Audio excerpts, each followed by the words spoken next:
நாம இன்னைக்கு பார்க்க போகிறது ரொம்ப சிம்பிளாக ஈஸியாக பண்ணக்கூடிய 6 வகையான ஸ்நாக்ஸ் தான் பார்க்க போகிறோம். இது வந்து பார்த்திங்க அப்படின்னா நல்லா முறுமுறுன்னு இருக்கும். அது மட்டும் இல்லாமல் ரொம்ப ஹெல்த்தியாகவும் நம்ம பண்ணிடலாம்.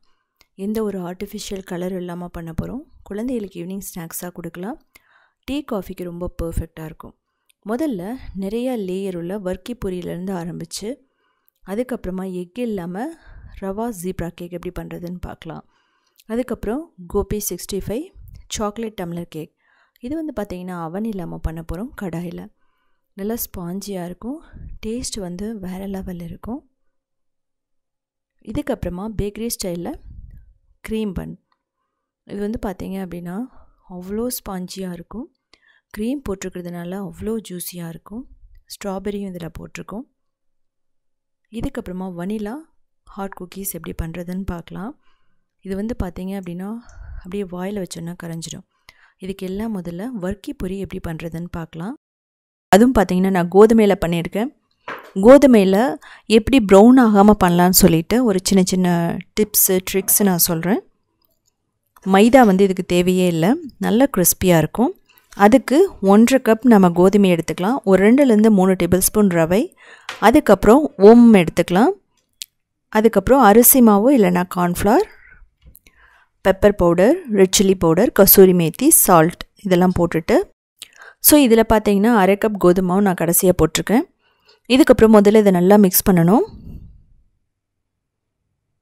எல்லாமே இப்பெல்லாம் மிக்ஸ் ஆனதுக்கப்புறமா நம்ம வந்து நல்ல சூடான எண்ணெய் ஒரு 2 டேபிள் ஸ்பூன் ஊற்றலாம்.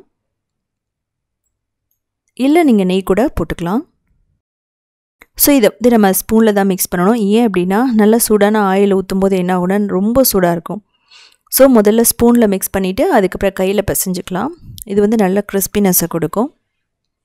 இதுக்கப்புறமா பார்த்திங்கன்னா கொஞ்சமாக தண்ணி ஊற்றிட்டு ஒரு நல்ல சாஃப்டான டோ, அதாவது செமி சாஃப்ட்னு சொல்லுவாங்க. ரொம்ப சப்பாத்தி மாதிரி இல்லாமல் ஒரு மாதிரி பூரிக்கு பண்ணுற மாதிரி நம்ம வந்து நல்ல மாவு பிசைஞ்சிக்கணும். இது வந்து ரொம்ப நேரம் பிசைஞ்சிட்ருக்கணும்னு அவசியம் இல்லை. ஒரு நல்ல சாஃப்டான டோ மாதிரி கொண்டு வந்ததுக்கப்புறம் இதை மூடி ஒரு 15 நிமிஷம் அப்படியே வச்சிடலாம். இதுக்கப்புறம் அரிசி மாவும் நெய்யும் போட்டுட்டு நம்ம மிக்ஸ் பண்ணி வச்சுக்கலாம். இது லேயர்ஸுக்காக, கிறிஸ்பியான லேயர்ஸ் வர்றதுக்காக நம்ம இதை ரெடி பண்ணி வச்சுருவோம். அதை வந்து ஒவ்வொரு லேயர்ஸ் மேலேயும் இதை தடவுவோம். இப்போது 15 நிமிஷத்துக்கு அப்புறமா நமக்கு அந்த டோ ரெடி ஆகிடுச்சு. இதை வந்து திரும்ப ஒரு நிமிஷம் நல்லா பசியணும். அதுக்கப்புறம் வந்து ஈக்குவல் சைஸ் பால்ஸாக இதை வந்து நம்ம எடுத்து வச்சுக்கலாம். ஒரு சின்ன உருண்டைகளாக உருட்டி நீங்கள் தனியாக எடுத்து வச்சுருங்க. அதுக்கப்புறம் மாவு தூவிட்டு நம்ம ஒரு நல்ல சர்க்கிள் மாதிரி தேய்ச்சி எடுத்துக்கணும். இது வந்து ரொம்ப தின்னாக இருக்கணும்னு அவசியம் இல்லை. ஓரளவுக்கு திக்காக இருந்தாலும் ஓகே. அதுக்காக ரொம்பவும் திக்காக இருக்கக்கூடாது. பாருங்கள், இந்த அளவுக்கு நம்ம தேய்ச்சி எடுத்துக்கலாம். இதுக்கப்புறம் மாவு தூவிட்டு நம்ம இதை எடுத்து தனியாக ஒரு பிளேட்டில் வச்சுருவோம். இதே மாதிரியே 6லேருந்து 7 சர்க்கிள் வந்து நம்ம பண்ணலாம். நான் கூடிய சீக்கிரமாக வீடியோ போடுறேன். எப்படி வந்து இவ்வளோ லேயர்ஸ் பண்ணாமல் ரொம்ப சிம்பிளாக எப்படி பண்ணலாம் அப்படின்னு சொல்லிட்டு நான் வீடியோ போடுறேன். ஒவ்வொன்றுக்கு மேலேயும் நம்ம மாவு தூவிட்டு போடுறோம். ஏன்னா ஒன்றோட ஒன்று ஒட்டாமல் இருக்கணும் அதுக்காக. பாருங்கள், ஒரு 7 லேயர்ஸ்க்கு மேலே வந்துடுச்சு. இதுக்கப்புறம் நம்ம ஒவ்வொரு லேயர்ஸ் மேலேயும் அந்த அரிசி மாவு மிக்ஸ் பண்ண அந்த நெய்யை வந்து தடவிடணும். இப்படி நீங்கள் வந்து தடவலைன்னா லேயர்ஸ் வந்து வராது. அதனால தான் நம்ம இந்த ஸ்டெப்பை வந்து ஃபாலோ பண்ணுறோம். இது வந்து ட்ரெடிஷ்னலான ஒரு மெத்தட்னு சொல்லலாம். இது வந்து பார்த்திங்கன்னா ஈவினிங் வந்து ஸ்கூல்லேருந்து வரும்போது குழந்தைகளுக்கு கொடுக்கலாம். இல்லைனா டீக்கு எடுத்துக்கலாம். இல்லை ஏதாவது ஃபெஸ்டிவல் வரும்போது, தீபாவளி, பொங்கல், ஹோலி இப்படியெல்லாம் வரும்போது இது வந்து நம்ம பண்ணலாம். ரொம்ப சிம்பிளானது தான். ஒரு 15 to 20 மினிட்ஸில் நம்ம பண்ணிடலாம். தடவினதுக்கப்புறமா திரும்ப நம்ம என்ன பண்ணணும், நல்லா டைட்டாக வந்து இதை மடிச்சுக்கலாம். இப்படி ரோல் பண்ணிக்கலாம். இது வந்து பார்த்திங்கன்னா ரொம்ப டைட்டாக இருக்கணும். இந்த இடத்துல நீங்கள் தப்பு விட்டால் நம்ம அந்த வர்க்கி பொரி பண்ணும்போது லேயர்ஸ் தனியாக வந்துடும். அதுக்கப்புறம் அதுக்குள்ளே என்ன ஆகும் அப்படின்னா எண்ணெய் போய் நல்லா அப்சர்வ் பண்ணிக்கும் எண்ணெய். அப்போ நல்லா இருக்காது. அதே மாதிரி நீங்கள் ரொம்ப தின்னாக தேய்ச்சாலும் நீங்கள் எண்ணெயை அப்சர்வ் பண்ண ஆரம்பிச்சிடும். அதனால் இது மாதிரி எட்ஜஸை வந்து சீல் பண்ணி விட்டுட்டு நம்ம திரும்ப கொஞ்சம் ரோல் பண்ணதுக்கப்புறமா இதை வந்து ஈக்குவல் சைஸாக நம்ம வந்து ஸ்லைஸ் பண்ணிக்கலாம், கட் பண்ணி எடுத்துக்கலாம்.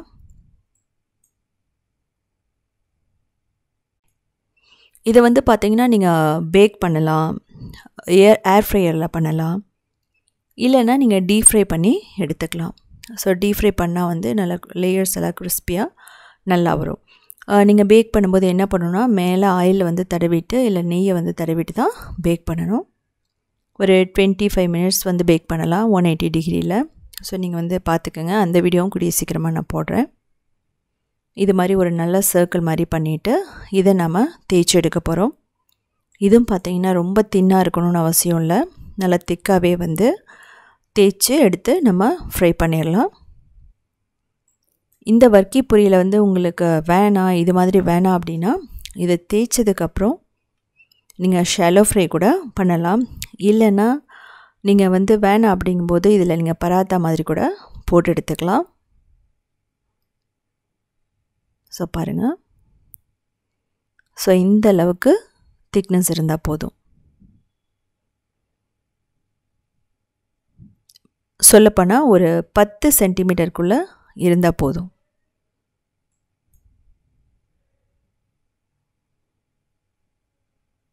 ஸோ பாருங்கள், நமக்கு எவ்வளோ வந்திருக்கணும், 1.5 கப் மாவு தான் போட்டேன், கோதுமை மாவு. ஸோ நமக்கு வந்து நல்லா ரொம்ப பர்ஃபெக்டான லேயர்ஸோட கூடிய நமக்கு அந்த ரா வெர்க்கி பூரி ரெடி ஆகிடுச்சு.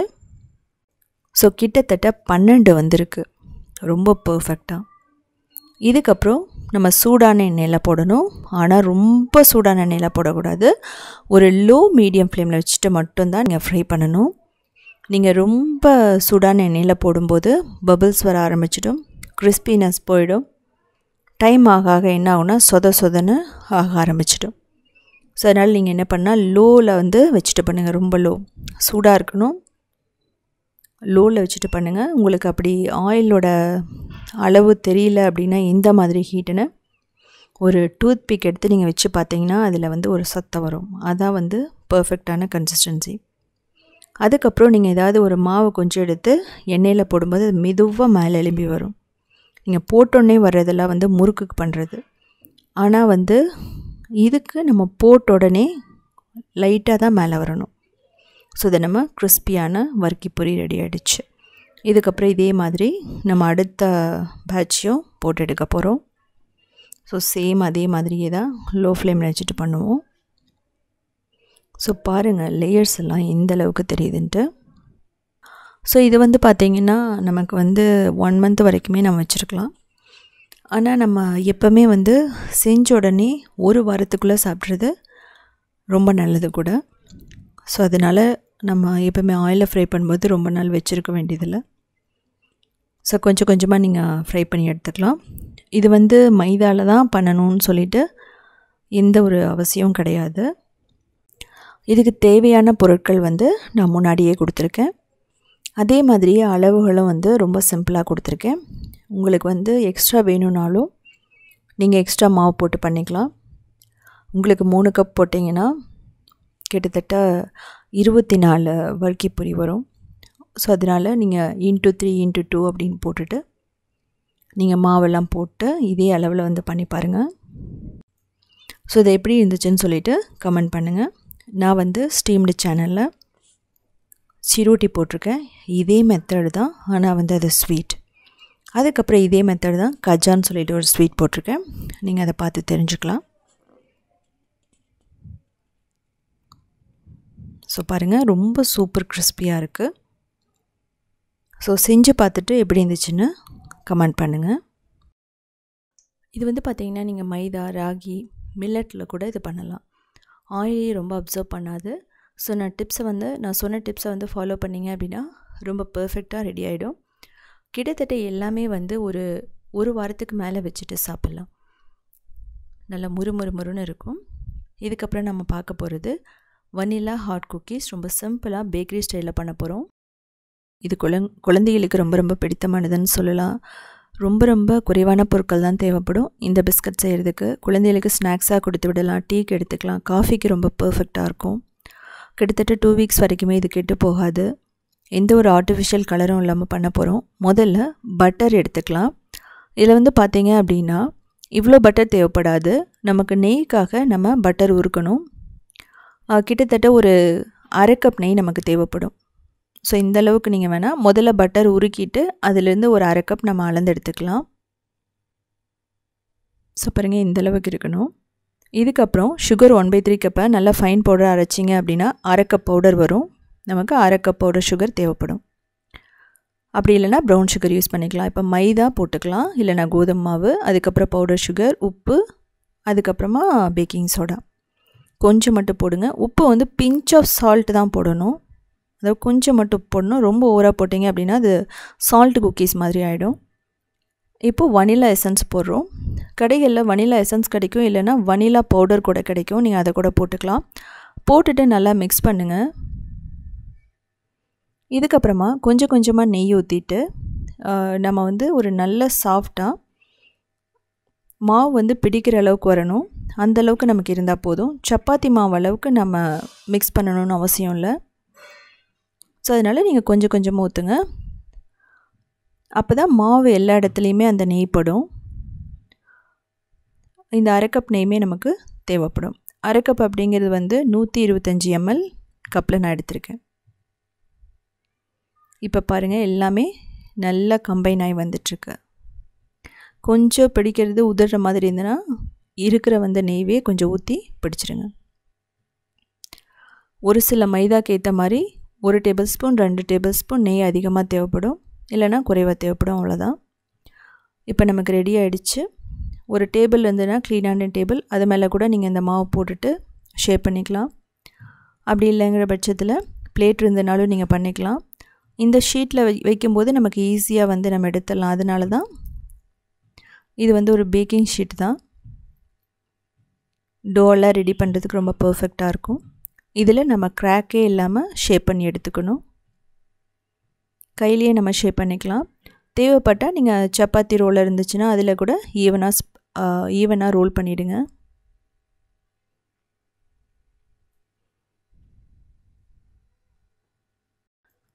இதுலேயே நீங்கள் சாக்லேட் ஃப்ளேவர் வேணும் அப்படின்னா நீங்கள் வந்து கோகோ பவுடர் ஒரு 3 டேபிள் ஸ்பூன் போட்டுக்கலாம். அப்படிங்கும்போது இன்னும் கொஞ்சம் எக்ஸ்ட்ரா நெய் ஊற்றி நீங்கள் பிசைய வேண்டியிருக்கும். இதில் நட்ஸ் தேவைப்பட்டால் நீங்கள் போட்டுக்கலாம். முந்திரியை கொஞ்சம் கொஞ்சமாக சின்ன சின்னதாக கட் பண்ணி போட்டுக்கலாம். அது கூடவே பர்ஃபெக்டாக இருக்கும்.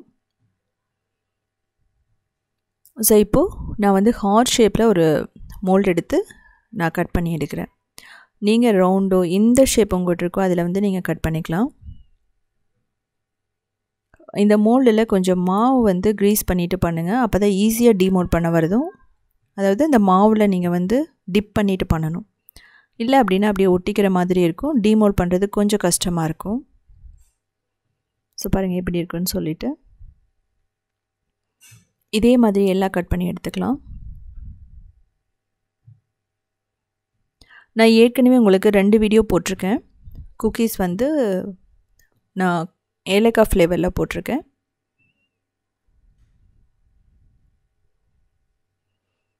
ஸோ இது வந்து பட்டர் ஷீட்டில் நம்ம வச்சிடலாம். இதுக்கப்புறமா நம்ம கட் பண்ணி எடுத்ததுக்கப்புறமா ரிமைனிங் மாவு இருக்கும். அதையுமே வந்து நீங்கள் எல்லாத்தையும் ஒன்றா சேர்ந்து பிடிச்சிட்டு அதுக்கப்புறமா இதே மாதிரி ஷேப் பண்ணி எடுத்துக்கோங்க. இதை வந்து நம்ம டைரெக்டாக பேக் பண்ண வேண்டியதுதான். இதை வந்து ப்ரீஹீட் பண்ண அவன் இல்லை ஓடிஜியில் வைக்க போகிறோம். ப்ரீஹீட்டிங் டைம் அப்படின்னா 10 மினிட்ஸ் 250 டிகிரியில், பேக் பண்ணுறது ஒரு 15 to 20 மினிட்ஸ் 180 டிகிரியில். கடை ப்ரெஷர் குக்கர்னா 10 மினிட்ஸ் மீடியம் ஃப்ளேமில் ப்ரீஹீட் பண்ணிவிட்டு 15 to 20 மினிட்ஸ் அதே மாதிரி மீடியம் ஃப்ளேமில் பேக் பண்ணிங்கன்னா பர்ஃபெக்டாக ரெடி ஆகிடும்.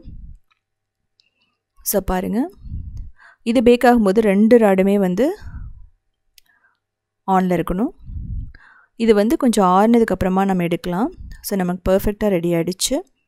இதை வந்து ஆறுனதுக்கப்புறம் ஏர்டைட் கண்டெய்னரில் போட்டிங்கன்னா 2 வாரம் வரைக்குமே கெட்டு போகாது. இதே மாதிரி நிறையா குக்கீஸ் நான் உத்தமி கிச்சனில் போட்டிருக்கேன். அது மட்டும் இல்லாமல் க்ரியேட்டிவ் வேர்ல்ட்லேயுமே எக்லெஸ் குக்கீஸ் தான் டோட்டலாகவே இருக்கும். இது வந்து பார்த்திங்க அப்படின்னா கிட்டத்தட்ட 2 வாரம் கெட்டு போகாது. இதுக்கப்புறம் நம்ம பார்க்க போகிறது பேக்கரி ஸ்டைலில் ரொம்ப ரொம்ப ஸ்பாஞ்சியான க்ரீம் பன் எப்படி பண்ணுறதுன்னு பார்க்கலாம். இது பிகினர்ஸ் கூட ஈஸியாக பண்ணிடலாம். குழந்தைகளுக்கு ஈவினிங் ஸ்நாக்ஸாக கொடுக்கலாம். இல்லை அப்படின்னா நம்ம ஸ்கூலுக்கு கூட கொடுத்து விடலாம். கிட்டத்தட்ட 2 to 3 நாளைக்கு இது கெட்டு போகாது. அது மட்டும் இல்லாமல் டீ காஃபிக்கு ரொம்ப பர்ஃபெக்டாக இருக்கும். எந்த ஒரு ஆர்டிஃபிஷியல் கலருமே இல்லாமல் ஆர்டிஃபிஷியல் ஃப்ளேவரும் இல்லாமல் நம்ம பர்ஃபெக்டாக வீட்லேயே பண்ணலாம். ஸோ எப்படி பண்ணுறதுன்னு பார்க்கலாம். இதுக்கு 1 டீஸ்பூன் இன்ஸ்டன்ட் ஆக்டிவ் ட்ரை ஈஸ்ட்டும் சுகர் இல்லைன்னா ஹனியும் போட்டுக்கலாம். அதுக்கப்புறம் லூக் வார்ம் வாட்டர் ஒரு 1/2 கப் ஊற்றிக்கலாம். நல்லா மிக்ஸ் பண்ணுங்கள். இது கொஞ்சம் ரைஸ் ஆகணும். கிட்டத்தட்ட 5 நிமிஷம் விட்டாவே உங்களுக்கு நல்லா அது பொங்கி வரும். இது பொங்கி வந்தால் மட்டும்தான் அந்த ப்ரெட் நல்லாயிருக்கும். இப்போ 1 கப் மைதா இல்லை கோதுமை மாவு, தேவையான அளவு உப்பு போட்டுக்கலாம். டேஸ்ட்டுக்கு ஏற்ற மாதிரி, ரொம்ப உப்பு போட்டுற வேணாம். இதுக்கப்புறம் நல்லா மிக்ஸ் பண்ணுங்கள். இதுக்கப்புறம் தேவையான அளவு தண்ணி ஊற்றிட்டு நம்ம நல்ல சாஃப்டான டோ மாதிரி கொண்டு வரணும். ப்ரெட்டுக்கு எப்படி நம்ம பண்ணுமோ அதே மாதிரி. இதில் நீங்கள் பால் கூட போட்டுக்கலாம், ஒன்றும் பிரச்சனை இல்லை. இந்த மாவுலேயே நீங்கள் ஒரு 2 டேபிள் ஸ்பூன் மில்க் பவுடர், அதுக்கப்புறம் ஓரளவுக்கு வார்ம் மில்க் ஊற்றி நீங்கள் பிசைஞ்சால் சீக்கிரமாக ரைஸ் ஆகி வந்துடும். அதாவது 2 மடங்கு அதிகமாகும். ஸோ அப்படி கூட நீங்கள் பண்ணலாம். இதுக்கப்புறம் ஒரு 3 டேபிள் ஸ்பூன் ஆயில் ஊற்றுறோம். ஆயில் ஊற்றிட்டு கிட்டத்தட்ட 5 நிமிஷம் நல்லா சாஃப்டாக வர வரைக்கும் நம்ம பிசைஞ்சிக்கிட்டே இருக்கணும். இப்படி பிசைஞ்சால் மட்டும்தான் அந்த பன் பார்த்திங்க அப்படின்னா நமக்கு பேக்கரியில் கிடைக்கிற மாதிரியே இருக்கும். இது ஒரு கிளாசிக்கான ரெசிபின்னு சொல்லலாம். இந்த டோக்கு இவ்வளோ இன்க்ரீடியன்ட் மட்டுமே போதுமானது கூட. நான் சொன்னது எல்லாமே பாலெல்லாம் எக்ஸ்ட்ரா ஃப்ளேவருக்காக நான் சொல்கிறேன். இப்போ ஒரே 1 டீஸ்பூன் ஆயில் ஊற்றிட்டு மூடி கிட்டத்தட்ட 1 மணி நேரம் வச்சிடலாம். நல்ல வார்ம் பிளேஸில் வைங்க. வெது பண்ண இடத்துல வச்சிங்க அப்படின்னா சீக்கிரமாகவே 2 மடங்கு அதிகமாயிரும். இப்போது பேக் பண்ணுறதுக்கு பார்த்திங்க அப்படின்னா நம்ம ட்ரேவை ரெடி பண்ணணும். நம்மகிட்ட பேக்கிங் ட்ரே இல்லைனா கூட இது மாதிரி பிளேட் எடுத்துக்கலாம். கொஞ்சம் ஆயில் தடவிட்டு பட்டர் ஷீட் போட்டு வச்சிடலாம். பட்டர் ஷீட் இல்லைனா மாவு தூவி ரெடி பண்ணி வச்சுருங்க. இப்போது க்ரீம் ஃபில்லிங் 2 மெத்தட் இருக்குது. ஒரு மெத்தடில் ஃப்ரெஷ் க்ரீம் போட்டுட்டு பவுடர் சுகர் போடுவோம். அதுக்கப்புறம் நல்லா அந்த ஸ்டிஃபான பீக் மாதிரி வரும். அது வரைக்கும் வந்தோடனே நம்ம அப்படியே எடுத்து ஃப்ரிட்ஜில் வச்சிடலாம், நம்ம ரெடி பண்ண வரைக்கும். அப்படி இல்லைனா நீங்கள் பட்டர், அதுக்கப்புறம் powder sugar, vanilla essence. So அது பட்டர் க்ரீம் ஃப்ராஸ்டிங். நான் இப்போது வனிலா போட்டிருக்கேன் உங்களுக்கு. நான் ஏன் பட்டர் க்ரீம் ஃப்ராஸ்டிங் இதில் பண்ணல அப்படின்னா, யூஸ்வலாக பேக்கரியில் பண்ணுவாங்க. ஸோ பட்டர் அப்படிங்கிறது கொஞ்சம் ஹெவியாக இருக்கும் அப்படிங்கிறதுனால நான் ஃப்ரெஷ் க்ரீமில் பண்ணியிருக்கேன். ஃப்ரெஷ் க்ரீமில் பண்ணுறது பார்த்திங்க அப்படின்னா, உங்களுக்கு ஃப்ரெஷ் க்ரீமை நல்லா ஃப்ரிட்ஜில் வச்சு சில் பண்ணி எடுத்துக்கோங்க. அப்படி எடுக்கும்போது திக்காக இருக்கிற அந்த ஃப்ரெஷ் க்ரீம் மட்டும் போட்டுருங்க. தண்ணி மாதிரி இருந்தால் அதை அப்படியே நீங்கள் ஸ்டோர் பண்ணி வச்சுருங்க. கஸ்டர்டுக்கெல்லாம் அது உதவும். இப்போது நமக்கு ரெடி ஆகிடுச்சு. ஸோ இதை ரூம் டெம்பரேச்சரில் வச்சிங்கன்னா மெல்ட் ஆக பார்க்கும். அதனால் நம்ம அப்படியே எடுத்து வச்சிடலாம். ரொம்பலாம் மெல்ட் ஆகாது, இது பர்ஃபெக்டாக அப்படியே இருக்கும். இப்போது 1 மணி நேரத்துக்கு அப்புறம் அந்த டோ பார்த்திங்க அப்படின்னா 2 மடங்கு நல்லா பெருசாகிடுச்சு. இதே ப்ரொசீஜர் தான் பார்த்திங்கன்னா எல்லா பன்னுக்குமே. ஸோ ஒரு சிலர் பன்னில் வனிலா எசன்ஸும் எக்கும் போடுவாங்க. ஸோ நான் அதெல்லாம் போடலை. இப்போது நீங்கள் ரொம்ப இந்த டோவை ரைஸ் ஆனதுக்கப்புறம் திரும்ப அதை பசையக்கூடாது. ஏன்னா அதில் ஏர் பபிள்ஸ் எல்லாம் போயிடும். அப்படிங்கும்போது அது ஃப்ளாட் ஆகிறதுக்கு சான்சஸ் இருக்குது. ஸோ அப்படி பண்ணிடாதீங்க. ஜென்டிலாக திக்காக தான் நீங்கள் ரோல் பண்ணணும். தின்னாக பண்ணிட்டீங்க அப்படின்னா நல்லா இருக்காது, அது உப்பி வராது. அப்புறம் நம்ம கஸ்டர்ட் அந்த ஃபில்லிங் எல்லாம் வைக்கும்போது, அதாவது க்ரீம் ஃபில்லிங் எல்லாம் வைக்கும்போது நமக்கு ஃப்ளாட்டாக இருக்கிற மாதிரியே இருக்கும். அதனால் நமக்கு 1 இன்ச்சுக்கு மேலே நல்ல திக்னஸோடு இருக்கணும். அதை அப்படியே எடுத்து நம்ம பேக்கிங் ட்ரேயில் வைக்க போகிறோம். ஸோ அதுக்கப்புறம் கொஞ்சம் மட்டும் அந்த ட்ரேக்கு ஏற்ற மாதிரி, அந்த பிளேட்டுக்கு ஏற்ற மாதிரி ஸ்ப்ரெட் பண்ணி விட்டுருங்க. ஜென்டலாக பண்ணுங்கள். ஏர் பபிள்ஸை ரிமூவ் பண்ணிடாதீங்க.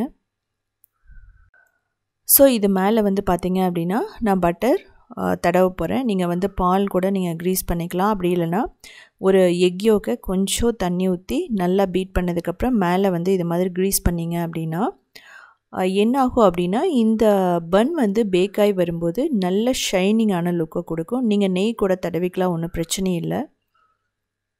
உங்களுக்கு பார்த்தீங்கன்னா தெரியும், நான் மெல்ட் பண்ணி வச்சுருக்க பட்டரை மேலே க்ரீஸ் பண்ணுறேன். இதெல்லாமே ஷைனிங்காகவும் நல்லா ப்ரௌனாக வர்றதுக்காகவும் தான். அப்படி ப்ரௌனாக இல்லை அப்படிங்கிற பட்சத்தில் உங்களுக்கு பார்க்குறதுக்கு நல்லா இருக்காது, பேக்கரியில் கிடைக்கிற மாதிரி இருக்காது. ஸோ இதை நம்ம பேக் பண்ணணும். கிட்டத்தட்ட ஓடிஜி அவனை 250 டிகிரியில் 10 மினிட்ஸ் ப்ரீ ஹீட் பண்ணிவிட்டு கிட்டத்தட்ட 40 மினிட்ஸ் 180 டிகிரியில் நீங்கள் பேக் பண்ணணும். அப்பப்போ மேலே ப்ரௌன் ஆகிடுச்சான்னு நீங்கள் செக் பண்ணிக்கணும். இதே மாதிரி ப்ரெஷர் குக்கர் கடாயில் நீங்கள் ப்ரீ ஹீட் பண்ணதுக்கப்புறமா 40 மினிட்ஸ் மீடியம் ஃப்ளேமில் நீங்கள் குக் பண்ணிங்கன்னா பர்ஃபெக்டாக ரெடி ஆகிடும். இதுக்கு மேலே நான் பட்டரை க்ரீஸ் பண்ணிவிட்டு இதை அப்படியே நல்ல க்ளீனான காட்டன் கிளாத் போட்டு மூடி வைக்க போகிறேன். சாஃப்ட்னஸ்க்காக தான். இதெல்லாம் முடிச்சதுக்கப்புறமா நம்ம எடுத்து அரேஞ்ச் பண்ணிடலாம். முதல்ல உங்களுக்கு எந்த ஷேப்பில் பிடிக்குமோ அந்த ஷேப்பில் நீங்கள் கட் பண்ணிக்கணும். நான் வந்து ட்ரையாங்கிள் ஷேப்பில் கட் பண்ணுறேன். பேக்கரியில் வந்து பார்த்தீங்க அப்படின்னா 2-3 விதமாக கொடுப்பாங்க. ஓவல் ஷேப்பில் இருக்கும், ட்ரையாங்கிள் இருக்கும், ரவுண்டு பன்னு மாதிரி கூட இருக்கும். இப்போது 4 கட் பண்ணதுக்கப்புறமா நீங்கள் மிடில் 3/4 மட்டும் கட் பண்ணணும். ஃபுல்லாக கட் பண்ணிங்க அப்படின்னா அது 2 உடஞ்சி போயிடும். ஸோ இது மாதிரி முக்கால்வாசி மட்டும் நம்ம அந்த கட் பண்ணி ரெடி பண்ணி வச்சுக்கணும். இதில் என்னென்ன பண்ண போகிறோம் அப்படின்னா, ஃபஸ்ட்டு நம்ம அந்த க்ரீம் ஃபில்லிங் ஜாம் வைக்க போகிறோம். அதுக்கப்புறம் உங்கள்கிட்ட எந்த ஃப்ரூட்ஸ், நட்ஸ், டியூட்டி ஃப்ரூட்டி எது வேணாலும் நீங்கள் போட்டுக்கலாம். ஈவன் உங்களுக்கு ப்ளூபெர்ரி ஜாம் ப்ளூபெர்ரி இருந்தது அப்படின்னா அதை கூட போட்டுட்டு அதுக்கப்புறம் க்ரீம் ஃபில்லிங் வச்சுட்டு அதுக்கப்புறம் கூட நீங்கள் டெசிகேட்டட் கோகோனட்டில் டிப் பண்ணிக்கலாம். ஸோ இந்த ப்ரொசீஜர் தான் நம்ம பேக்கரிலேயும் வந்து பண்ணுவாங்க. இந்த ப்ரொசீஜர் எல்லாம் முடித்ததுக்கப்புறமா ஸோ நீங்கள் நிறையா பண்ணிட்டீங்க அப்படிங்கிற பட்சத்தில் நல்ல ஒரு ஏர்டைட் கண்டெய்னரில் போட்டுட்டு நீங்கள் வந்து ஃப்ரிட்ஜில் வச்சிங்கன்னா கிட்டத்தட்ட 2 நாளைக்கு கெட்டு போகாது. இப்போது அந்த நம்ம ரெடி பண்ணி வச்சுருக்கிற அந்த க்ரீம் நல்லா டேஸ்ட்டாக இருக்கும். ஏன்னா பவுடர் சுகர், ஃப்ரெஷ் க்ரீம் போட்டிருக்கிறதுனால. பட்டர் போடும்போது பட்டர் க்ரீம் கொஞ்சம் ஹெவியாக இருக்கிற மாதிரி ஃபீல் ஆகும். இதை போட்டு பாருங்கள், இது வந்து ரொம்ப ஹெவியாக இருக்காது. வெயிட்லெஸ் அப்படின்னு போகும்போது நீங்கள் இப்படி கூட பண்ணலாம். இப்போது டெசிகேட்டட் கோகோனட்டில் நான் டிப் பண்ணிடுறேன் தேவையான அளவு. அப்படி பண்ணும்போது அந்த க்ரீம் வந்து வெளியே வராது உங்களுக்கு. அதை அப்படியே நல்லா பிடிச்சி வச்சுக்கும். இதிலேயே டூட்டி ஃப்ரூட்டி இருந்ததுன்னா கூட நீங்கள் டிப் பண்ணலாம். பட் எனக்கு அந்த டைமில் டூட்டி ஃப்ரூட்டி இல்லை அப்படிங்கிறனால நான் பண்ணலை. ஸோ நீங்கள் க்ரீமுக்கு அப்புறம் அப்படி கூட வச்சுக்கலாம். நான் கூடிய சீக்கிரமாக பட்டர் க்ரீம் ஃப்ராஸ்டிங்கோட அதாவது இந்த க்ரீம் பன் வந்து நான் போடுற வீடியோ. இது மட்டும் இல்லை, இதுலேயே வந்து பார்த்தீங்க அப்படின்னா க்ரீம் ஃபில்லிங் 2-3 விதமாக பண்ணலாம். பட்டர்ஸ்காட்சில் பண்ணலாம், அதுக்கப்புறம் கஸ்டர்ட் ஃபில்லிங் பண்ணலாம், இல்லைன்னா சாக்லேட் ஃபில்லிங், ஸ்ட்ராபெரி ஃபில்லிங் எல்லாமே பண்ணலாம். எல்லாத்துக்கும் ஒரு பேஸ் அப்படிங்கிறது ஒன்று தான். இந்த பன் வந்து பண்ணிக்கணும். அதுக்கப்புறம் க்ரீம் ஃபில்லிங் பண்ணும்போது பட்டர், அதுக்கப்புறம் பவுடர் சுகர், ஸ்ட்ராபெரி எசன்ஸ் போட்டிங்கன்னா பர்ஃபெக்டாக ரெடி ஆகிடும். இதே கொக்கோ பவுடர் போட்டிங்க அப்படின்னா சாக்லேட் ஃபில்லிங் ரெடி ஆகிடும். ஸோ நல்லா ஃபில் பண்ணுங்கள். ஃபில் பண்ணிங்கன்னா தான் டேஸ்ட்டு நல்லாயிருக்கும், ப்ளைனாக இருக்காது. இதுக்கப்புறமா அந்த எட்ஜஸ்லேயே நீங்கள் வந்து எக்ஸ்ட்ரா இருக்கிற அந்த க்ரீமை ரிமூவ் பண்ணி அப்படியே க்ரீஸ் பண்ணி விட்டுக்கணும் எல்லா இடத்துலையும். அப்போ தான் நம்ம டெசிகேட்டட் கோகோனட்டில் டிப் பண்ணும்போது அந்த டெசிகேட்டட் கோகோனட் எல்லா இடத்துலையுமே படும். அந்த டெசிகேட்டட் கோகோனட்டுமே வந்து பார்த்தீங்க அப்படின்னா நீங்கள் ரோஸ்ட் பண்ணியும் போடலாம், ரோஸ்ட் பண்ணாமையும் போடலாம். இன்கேஸ் அப்படி இல்லைங்கிற பட்சத்தில் நீங்கள் நல்ல ஃப்ரெஷ்ஷான தேங்காயை ரோஸ்ட் பண்ணி அதுக்கப்புறம் கூட நீங்கள் பண்ணலாம். ஸோ பாருங்கள் எந்த அளவுக்கு பர்ஃபெக்டாக ஒயிட்டாக டேஸ்ட்டாக நமக்கு ரெடி ஆகிட்ருக்கு. தேர்டு வந்து நான் ஸ்ட்ராபெரி இருந்துச்சு, ஸோ அதனால் ஸ்ட்ராபெரி ஜாம் தான் வச்சுருக்கேன். அதோடு சேர்த்து ஃப்ரெஷ்ஷான ஸ்ட்ராபெரி நான் வைக்கிறேன். இதில் எந்த நட்ஸ் வேணாலும் நீங்கள் போட்டுக்கலாம். உள்ளேயே கூட டெசிகேட்டட் கோகோனட் கொஞ்சம் கூட தூவி விட்டுக்கலாம். கிட்டத்தட்ட 3லேருந்து ஒரு க்ரீம் பன் அப்படின்னா ஒரு 3லேருந்து 4 டேபிள் ஸ்பூனுக்கு வந்து நமக்கு அந்த ஃப்ரெஷ் க்ரீம் தேவைப்படும்.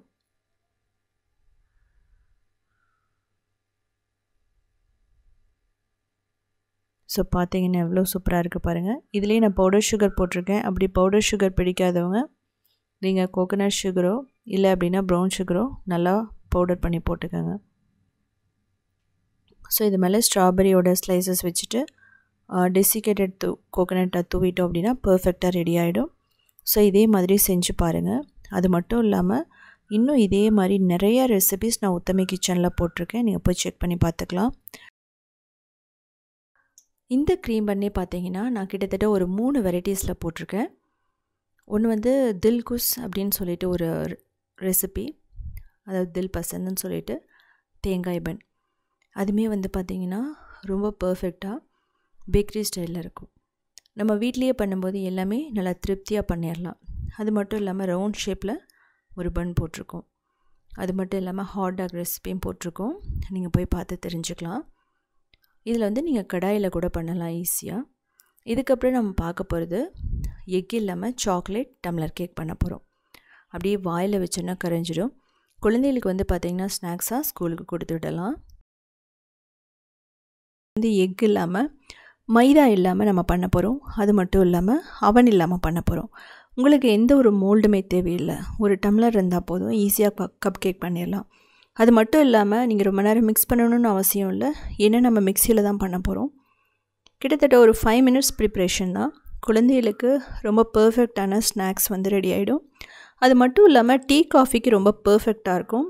சரியான ஃப்ளேவர்ஸ் ஆட் பண்ணும்போது நம்ம கடாயில் பண்ணாலுமே கேக் வந்து டேஸ்ட்டாகவும் ஸ்மூத்தாகவும் இருக்கும்.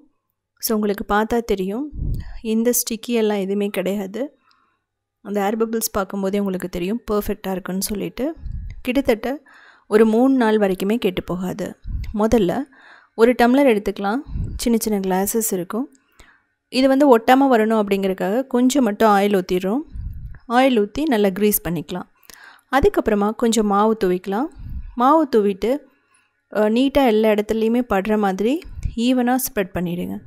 அப்படி பண்ணும்போது என்னாகும் அப்படின்னா, நீங்கள் கேக் மாவு வந்து உள்ளே ஊற்றும் போதும் சரி, அது வந்து அப்படியே ஒன்றோட ஒன்று ஒட்டாமல் நம்ம பட்டர் ஷீட் போட்ட மாதிரியே ரெடி ஆகிடும். அதே சமயம் நீங்கள் ரொம்ப மாவும் போடக்கூடாது. கொஞ்சம் மட்டும் போட்டுட்டு எக்ஸ்ட்ரா மாவை நம்ம எடுத்துடணும். ஸோ இப்படி தான் வந்து பார்த்திங்க அப்படின்னா நம்ம எந்த ஒரு பவுலுமே இல்லை டம்ளருமே நம்ம ரெடி பண்ணி வச்சுக்கணும். மிக்சியில் 1/3 கப் சுகர், அதுக்கப்புறமா சன்ஃப்ளவர் ஆயில், நல்ல சூடான பால், Nescafe coffee powder, cocoa powder ஒரு 3 டேபிள் ஸ்பூன் போட்டு நல்லா வந்து அரைச்சி எடுத்துக்கணும். 3/4 கப் கோதுமை மாவு போட்டுக்கலாம். கார்ன்ஃப்ளவர் ஒரு 2 டேபிள் ஸ்பூன், அதுக்கப்புறம் கொக்கோ பவுடர், இதுக்கப்புறமா baking powder, baking soda, salt, அதுக்கப்புறம் வனிலா எசன்ஸ் நல்லா ஸ்மூத்தாக அரைச்சிக்கணும். அப்படி அரைக்கும்போது ஆயில் எல்லாம் தனியாக பிரிஞ்சு வராது. Baking powder 3/4 teaspoon, baking soda 1/4 teaspoon, salt pinch, vanilla essence 1 teaspoon, இதே போதும். இந்த மாதிரி ரிப்பன் மாதிரி விழுந்ததுன்னா அந்த கேக் வந்து நல்லா ஸ்மூத்தாக வரும்.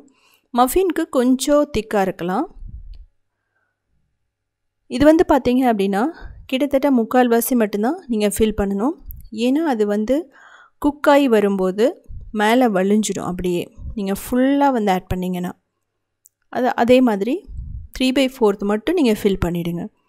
சாக்லேட் சிப்ஸோ இல்லை வால்நட்டோ ஆட் பண்ணணும் அப்படின்னா பாதாம், முந்திரி எது வேணாலும் நீங்கள் ஆட் பண்ணலாம்.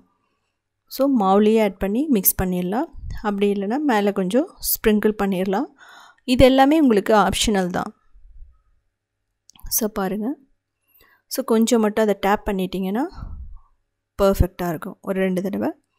அதுக்கப்புறம் நமக்கு தேவையான டாப்பிங்ஸ் எது வேணாலும் போட்டுக்கலாம்.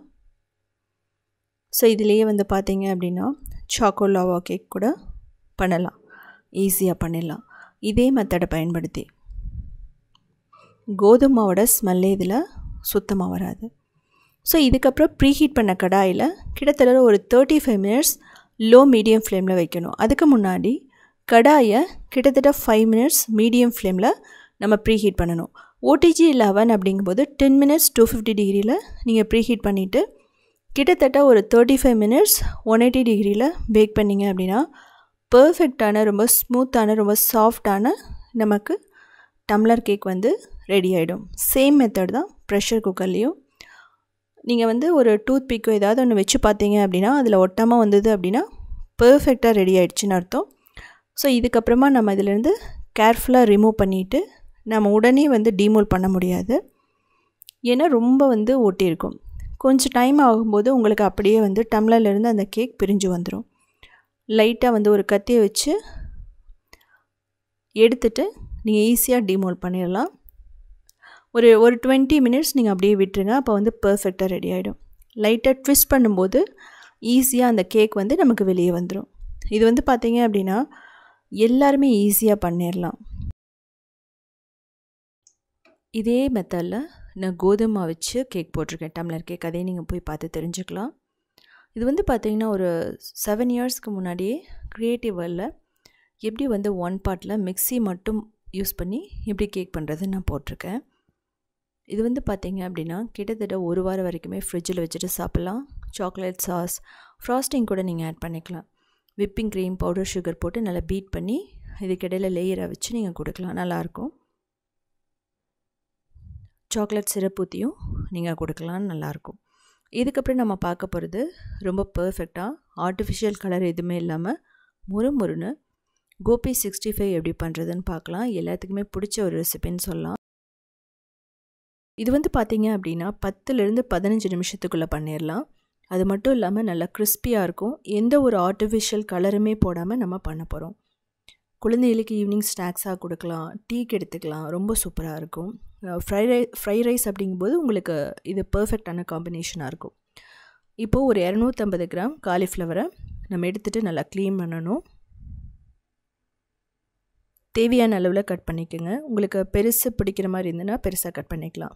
இப்போது கொஞ்சம் உப்பு போட்டுட்டு மஞ்சள் தூள் போட்டுட்டு ஒரு 2 நிமிஷம் மட்டும் நல்லா சுடுதண்ணியில் போட்டு எடுக்கணும்.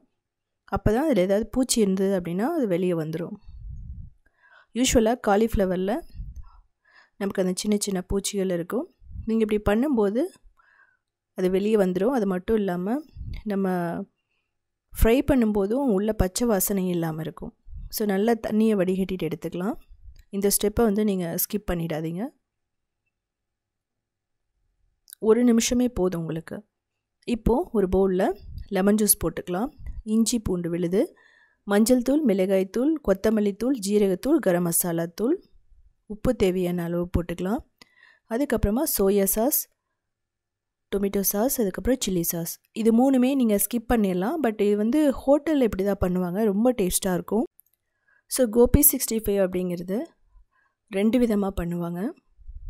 இப்போது அரிசி மாவு, மைதாவில் பைண்டிங் ஏஜெண்ட்டாக இருக்கும். அந்த மசாலா வெளியே வராமல் தடுக்கும். கார்ன்ஃப்ளவர் வந்து ஒரு 2 டேபிள் ஸ்பூன் போட்டுக்கலாம். தயிர் வந்து ஒரு 2 டேபிள் ஸ்பூன்.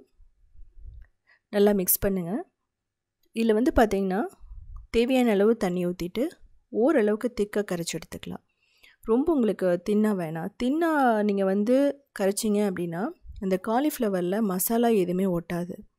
அப்போது நம்ம போட்ட ஃப்ளேவர் எதுவுமே காலிஃப்ளவருக்குள்ளே இறங்காது. அதனால் நீங்கள் ரொம்ப கேர்ஃபுல்லாக பண்ணணும். பஜ்ஜிக்கு மாதிரி நம்ம கரைச்சி எடுத்துக்கலாம். இதில் பேக்கிங் சோடாலாம் எதுவும் தேவையில்லை. இப்போது காலிஃப்ளவர் போட்டுட்டு நல்லா மிக்ஸ் பண்ணுங்கள். உங்களுக்கு பார்த்தாவே தெரியும், இந்த அளவுக்கு நமக்கு மசாலா பண்ணால் மட்டும்தான் அதில் வந்து ஒட்டும், நம்ம ஃபிஷ்ஷுக்கெல்லாம் பண்ணுற மாதிரி.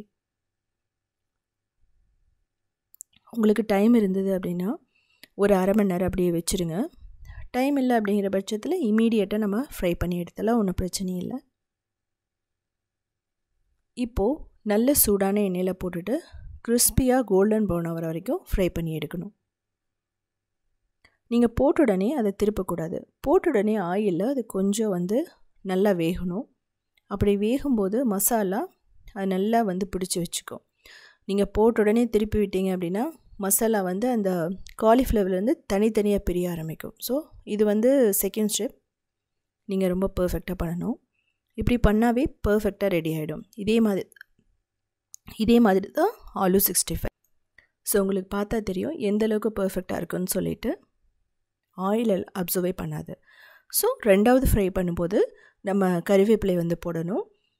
இதோடையே கூட நீங்கள் சாப்பிட்லாம், அவ்வளோதான். ஃப்ரை பண்ணி எடுத்ததுக்கப்புறமா அப்படி இல்லைங்கிற பட்சத்தில் ஒரு சில இடத்துல வந்து பார்த்திங்கன்னா சீசனிங் பண்ணுவாங்க. அது வந்து எப்படின்னு காட்டுறேன் நான். இதுதான் பர்ஃபெக்டான கோபி 65. ரொம்ப தின்னாகவும் இருக்காது, ரொம்ப திக்காகவும் இருக்காது. ஸோ இதில் வந்து பேனில் எண்ணெய் ஊற்றிட்டு பூண்டு, பச்சை மிளகாய், கறிவேப்பிலை இதெல்லாம் வந்து பார்த்திங்கன்னா நல்லா வதக்கிட்டு அதுக்கப்புறம் காலிஃப்ளவரை போட்டுட்டு நம்ம நல்லா ஒரு நிமிஷத்துக்கு மிக்ஸ் பண்ணிங்க அப்படின்னா பர்ஃபெக்டாக ரெடி ஆகிடும். தேவைப்பட்டால் இதில் கொஞ்சம் ரெட் சில்லி பவுடர், கொஞ்சம் ஒரு டேபிள் ஸ்பூன் தயிர் போட்டு கூட அதுக்கப்புறம் காலிஃப்ளவரை போடலாம். ஸோ மசாலா வந்து பார்த்திங்கன்னா இன்னும் வந்து அது வந்து இன்னொரு தனி மெத்தட். ஸோ இதுக்கெல்லாம் நம்ம ஃபைனலாக பார்க்க போகிறது வந்து பார்த்திங்க அப்படின்னா ரொம்ப ரொம்ப சிம்பிளான எக் இல்லாமல் ரவா ஜீப்ரா கேக் எப்படி பண்ணுறதுன்னு பார்க்கலாம். இந்த எக்லெஸ் ரவா கேக்கே வந்து பார்த்திங்கன்னா கிட்டத்தட்ட ஒரு 4 வெரைட்டிஸில் நான் போட்டிருக்கேன். ஒன்று டூட்டி ஃப்ரூட்டி, கிளாசிக், அதுக்கப்புறம் வந்து பார்த்திங்கன்னா சாக்லேட் ஃப்ளேவரில். சிம்பிளாக பஞ்சு போல் ஜீப்ரா கேக் பண்ண போகிறோம். 5 நிமிஷத்தில் மிக்ஸி மட்டும் போது நம்ம ஈஸியாக பண்ணிடலாம். இதில் எக் இல்லாமல் நம்ம பண்ண போகிறோம். அது இல்லாமல் மைதா ரொம்ப குறைவாக தான் யூஸ் பண்ணியிருக்கோம். இது பிகினர்ஸாக இருக்கட்டும், பேச்சுலர்ஸ், குழந்தைங்க யார் வேணாலும் இதை பண்ணலாம். அவ்வளோ ஈஸியான ஒரு கேக்குன்னு சொல்லலாம். பேக்கரி ஸ்டைலில் இருக்கும். நல்ல ஃப்ளேவரும் வந்து பார்த்திங்கன்னா ரொம்ப நல்லாயிருக்கும். கடைகளில் நம்ம ஜீப்ரா கேக் அப்படிங்கிறது வந்து விலை அதிகமாக இருக்கும். அதே சமயம் நம்ம வந்து சாப்பிட முடியுமான்னு தெரியாது, ஏன்னா கிடைக்காது ஒரு சில டைமில். இதில் கேக் ஜெல்லோ அது மட்டும் இல்லாமல் தயிர் வந்து எதுவுமே நம்ம போடலை. கிட்டத்தட்ட ஒரு 3லேருந்து 4 நாளைக்கு வரைக்குமே கெட்டு போகாது. எந்த ஒரு ப்ரிசர்வேட்டிவ்ஸ் ஆட் பண்ணாமல் பண்ணியிருக்கோம். இதுக்கு 1 கப் சிரோட்டி ரவை எடுத்துக்கலாம். நீங்கள் நார்மல் ரவை கூட எடுத்துக்கலாம். இதுக்கப்புறமா சுகர் ஒரு 1/2 கப் போட்டுக்கலாம். நல்லா ஃபைனாக முதல்ல அரைச்சி எடுத்துருங்க, இது ரொம்ப முக்கியம். இதுக்கப்புறமா சன்ஃப்ளவர் ஆயில் 1/4 கப், நெய் 2 டேபிள் ஸ்பூன் போட்டுக்கலாம், வனிலா எசன்ஸ், அதுக்கப்புறம் பேக்கிங் பவுடர், பேக்கிங் சோடா, இதுக்கப்புறமா மைதா 1/4 கப் இல்லைனா கோதுமை போட்டுக்கோங்க. நல்ல சூடான பால் இல்லைனா வார்மான மில்க் எது வேணாலும் நீங்கள் ஊற்றிக்கலாம். நார்மல் பால் கூட நீங்கள் ஊற்றிக்கலாம். நல்லா ஃபைனாக அரைச்சிடுங்க. 1 நிமிஷம் மட்டும் அரைச்சிங்கன்னா நல்லா எல்லாமே பிளெண்ட் ஆகி வந்துடும். இதை 2 பார்ட்டாக பிரித்து எடுத்து வச்சுக்கணும். ஒரு பார்ட்டில் வந்து கொக்கோ பவுடர், கொஞ்சம் சுடு தண்ணி ஊற்றிக்கலாம், ஒரு 2 டேபிள் ஸ்பூன். இதையுமே 1 நிமிஷம் நல்லா மிக்ஸ் பண்ணிவிடுங்க, அதாவது அரைச்சி எடுத்துக்கோங்க. இப்போ பாருங்கள், ஃபைனாக நமக்கு ரெடி ஆகிடுச்சு. ரொம்ப நேரம் அரைக்க வேணாம், ஏன்னா பேக்கிங் சோடா பேக்கிங் பவுடரெல்லாம் போட்டிருக்கோம். இப்போது நம்ம பிரித்து வச்சதை முதல்ல நம்ம லேயர் பண்ணுவோம், அரேஞ்ச் பண்ணுவோம். ஸோ நல்லா பட்டர் ஷீட் போட்டு நான் ட்ரேவை ரெடி பண்ணி வச்சுருக்கேன். இதில் முதல்ல அந்த வனிலா பேட்டர், அதுக்கப்புறம் சாக்லேட். ஸோ ஒரு ஸ்பூனில் நீங்கள் ஊற்றுனீங்க அப்படின்னா பர்ஃபெக்டாக இருக்கும். ஸோ முதல்ல உங்களுக்கு பார்க்குறதுக்கு டைம் எடுத்துக்கிற மாதிரி இருக்கும், ஆனால் நம்ம வேகமாக செய்யும்போது ஈஸியாக நம்ம அரேஞ்ச் பண்ணிடலாம். ஸோ இதே மாதிரி தான் நீங்கள் காஃபி ஃப்ளேவரும் ஆட் பண்ணலாம். 3 லேயர் வரும். அது மட்டும் இல்லாமல் இதுலேயே வந்து நீங்கள் க்ரீன், ரெட் இது மாதிரி கூட நீங்கள் லேயர் பண்ணலாம்.